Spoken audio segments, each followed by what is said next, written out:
Министерот за внатрешни работи Панче Тошковски од Брисел порача дека Македонија ниту размислува, ниту има шанси да стане центар за прием на мигранти или да отвори мигрантски кампови. Тој ги отфрли наводите на британските медиуми дека одбиените азиланти би се испраќале во Македонија, нарекувајќи ги политички создадена прашина без врска со реалноста. Тошковски посочи дека земјата само ќе работи на усогласување со европските прописи за миграција. На конференцијата во Брисел беше усвоена декларација за посилна борба против криумчарењето мигранти. Министерот за дигитална трансформација Стефан Андоновски тврди дека во службен весник од јануари 2018 постои владина одлука за планирање прифатен центар за мигранти во Бардовци и дека за таа одлука гласал тогашниот министер Венко Филипче. Обвинувањето го изнесе во подкастот Кајландов и најави дека ќе објави нови документи. Според него, станува збор за камп за странци под Министерството за внатрешни работи и локацијата е јасно наведена во документите.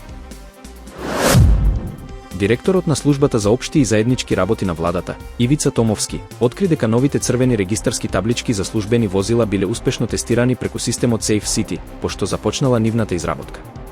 Тестирањето покажало проблем. Прекршочните казни најпрво пристигнуваат кај лизинг компаниите од кои се набавени возилата, па дури потоа до државните институции. Томовски вели дека казната треба да ја плаќа оној што го направил прекршокот и најави можни законски измени. Во однос на GPS уредите за службени возила, одлуката ќе зависи од анализите и потребите. Државниот завод за статистика соопшти дека во октомври 2025 се издадени 446 одобренија за градење, раст од 22,9% во однос на лани.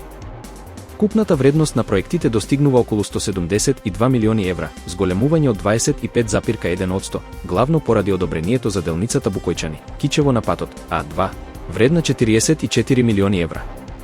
Најмногу дозволи се за високоградба, 55,4% инвеститори се физички лица, а 44,6% деловни субјекти. Планирана е изградба на 1177 станови со корисна површина од над 101.000 метар квадратен. На 5 декември се одржа 9-тиот Свети Климентов научен собир на Богословскиот факултет во Скопје, посветен на теологијата и технологиите. Архиепископот Стефан порача дека вештачката интелигенција не треба да се гледа со страв, туку со мудрост и надеж, нагласувајќи дека технологијата никогаш не може да ја замени Евхаристијата и литургиската заедница. Деканот доктор Илче Мицевски истакна дека модерните технологии создаваат парадокси, поврзуваат, но и изолираат. На собирот предаваат 14 професори од Македонија и странство, дискутирајќи за етиката, образованието, духовноста и предизвиците на дигиталната ера. Факултетот најави дека целата документација ќе биде објавена на YouTube.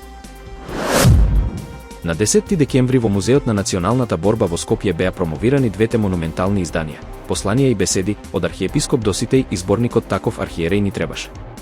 Книгите ги објави Синодот на Македонската православна црква, по повод 100 години од замонашувањето на возобновителот на Македонската црква. Промотори беа архиепископот Стефан и митрополитот Георги, а настанот беше збогатен со настап на свештеничкиот хор на Скопската епархија. На антивладиниот протест во Софија се приведени околу 30 лица. Меѓу нив е 16-годишно момче со шокпетарди и 30-годишен криминалец кај кого биле пронајдени нож и боксерски ракавици.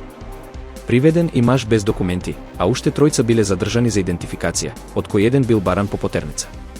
Подоцна полицијата објави дека има и други приведени, кај кои биле пронајдени лекови и спрејови.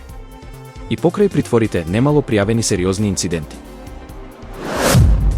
Од денес, 11 декември стапи во сила новиот Европски закон за административна соработка, кој драматично ја проширува автоматската размена на податоци меѓу даночните служби во Европската унија. Сега се опфатени криптотрансакции, собственост, инвестиции и финансиски сметки, со цел да се намали прикривањето на приходи и злоупотребата на офшор структури. Банки, платформи и криптосервиси ќе мора редовно да доставуваат информации за сите финансиски движења кон земјите каде што корисниците се резиденти. Европскиот парламент го гледа ова како клучна алатка против даночна евазија и перење пари, а експертите очекуваат значително намалување на непријавените добивки до 2027.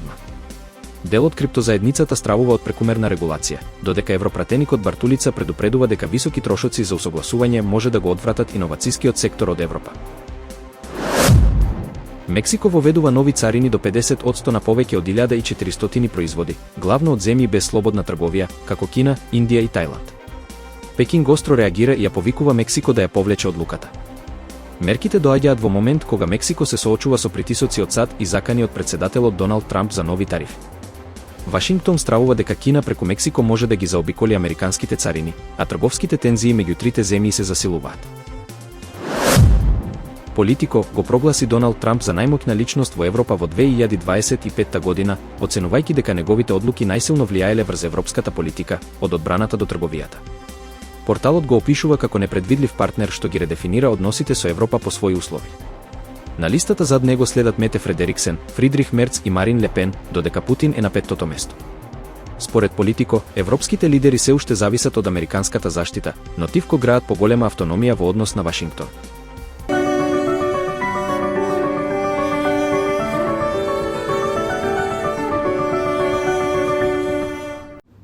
Времето денеска сончево и релативно топло, со мала до умерена облачност. Во утринските часови наместа ќе има зголемена облачност, која во текот на денот ќе се намали. Ќе дува слаб ветер од северен правец. Во Скопје е предпладне, во делови од котлината ќе има услови за појава на слаба магла. Во текот на денот времето ќе биде сончево со мала до умерена облачност и претежно тивко. До крајот на неделата земјава ќе биде под влијание на висок воздушен притисок, кој ќе услови стабилно и релативно топло време.